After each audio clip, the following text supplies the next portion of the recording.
What's up, guys? Real quick, I want to shoot a video talking negatively about the watches I love, guys. I know it's a ton of videos out there talking about how lovely and beautiful things are. Positive videos, positive vibes. I get it. But this is where I nitpick and be negative because it feels good to be negative sometimes. Ah! So I'm gonna try to find some. I'm gonna try to find some negative things about this watch and point it out to you guys because no watch is perfect, right? All right, so here we go. I'm gonna try to find 5 things that I can find negative about this watch. All right, the first thing that matter of fact, let's talk about the elephant in the room. Let's talk about the more important things, like how does it wear, like the feeling. Like, what do people think of you? What do you think people think of you? How do you feel comfortably wearing it in public? That stuff, that elephant in the room topic. Um, First of all, this watch, it has a different energy when you wear this watch, right? Look, I got a Speedy with me right here, actually.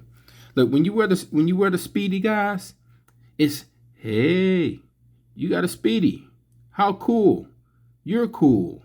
You have a cool watch. But the sub is, oh, you think you're cool. You think you're somebody. It's probably a fake anyway. You see the difference in the energy? Hey, yeah, cool guy, cool watch. Love it. I don't know. I'm sizing you up. I'm looking you up. I'm looking at you up and down. Eh, eh. See the difference in the energy? So that's the kind of energy you get with this bad boy. So it's kind of like, and this is just your humble everyday tool watch. Every man, every blue collar. I don't know how it's turned into this energy, but it's just a stale ass generic oyster black and silver tool watch. There's nothing crazy about this, but we've made it that. It's weird. It's just so weird, the different energies between these two watches. Also, while I have them here, guys, the Speedy says 42 mil and this says 41. The Rolex wears more like a 44 millimeter watch, guys. It's bigger than the Speedy, guys. If I was to hold them side by side, like let's say like this here, you can see the crown from the bottom to the top is much wider. The bracelet is 21 mil versus 20. The taper is dramatic on the Speedy, while the taper on the sub is more gradual, slowly gradual. It's a longer watch. It's a bigger watch. It's a flatter watch, but it's a wider stance on the wrist. So, from steel to steel, the sub wears significantly bigger than the Speedy.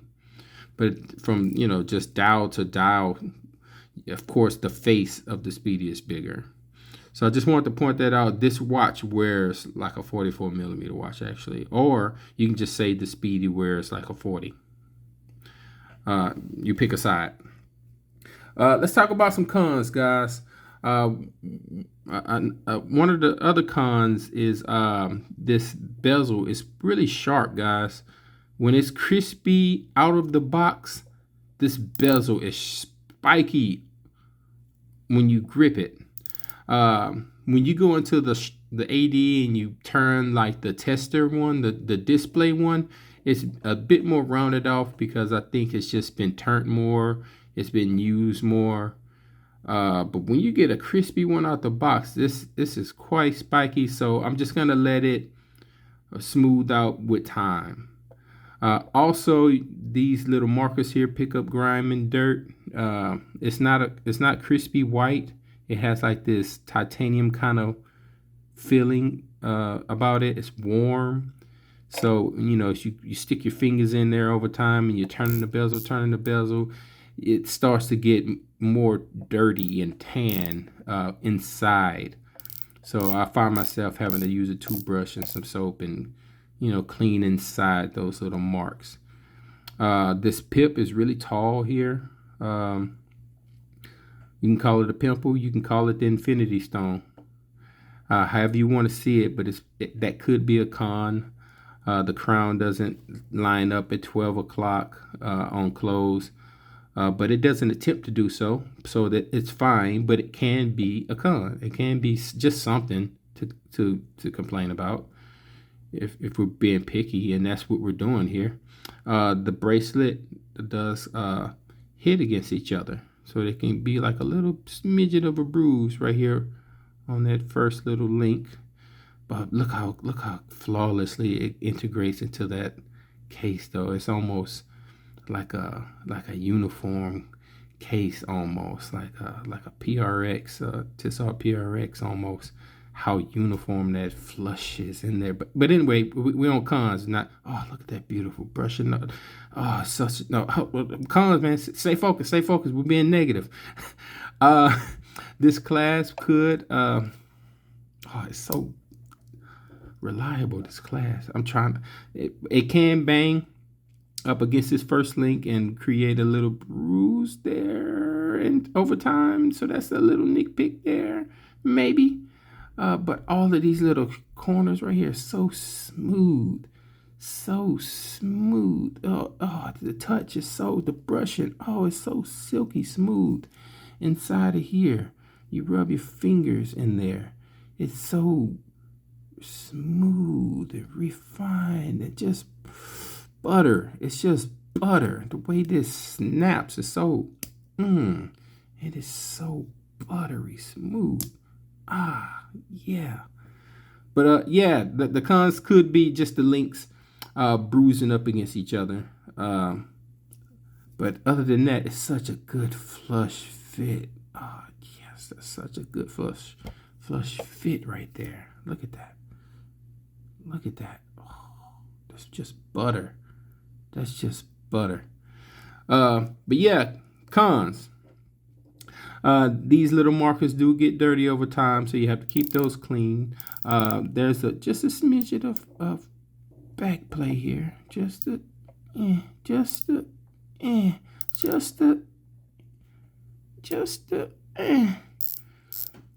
But that could be a plus also, guys, because sometimes, man, you're trying to line this thing up, and if you're stuck at a certain position and you just want to just a little bit, you can get it just perfect how you like it. But the back plate could be a con as well. And then this bracelet, it leans inwards like an 80-degree angle, which causes this extra gap here on the bezel. So there's more grip on this side than this side.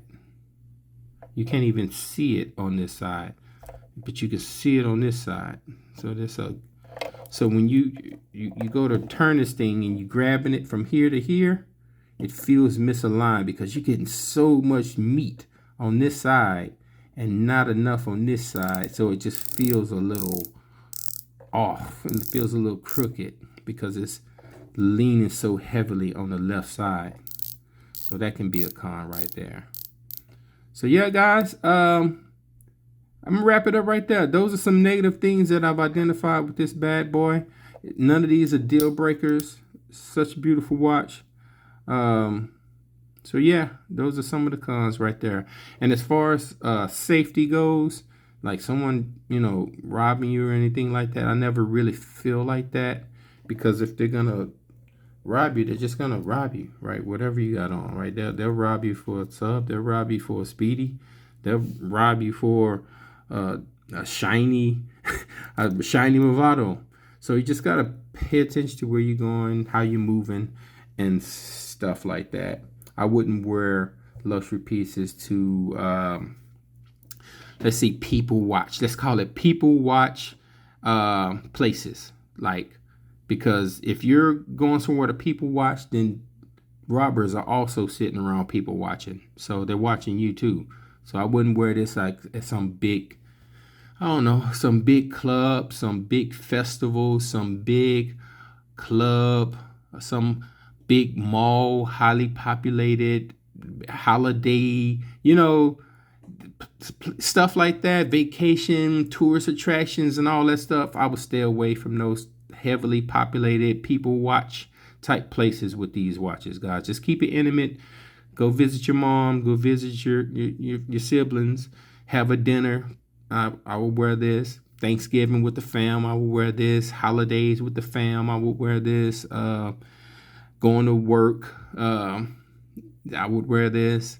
Even just going to the park to kick a ball with your family, I would wear this. But it just depends on what's going on at the park, how busy it is. So that type of situation. But other than that, love it. Lots of cons, lots of great things. Those cons are not deal breakers. Let me know what you guys think. Till next time.